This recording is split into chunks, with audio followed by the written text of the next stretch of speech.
and the flight will last about 30 to 50 minutes.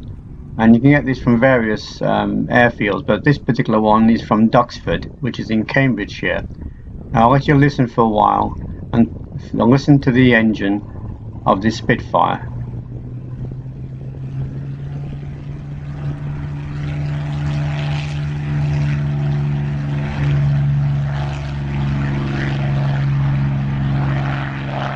And there you go, it's a beautiful aircraft up into the sky. To me, this is the aircraft that won the Battle of Britain, or aircraft like this one.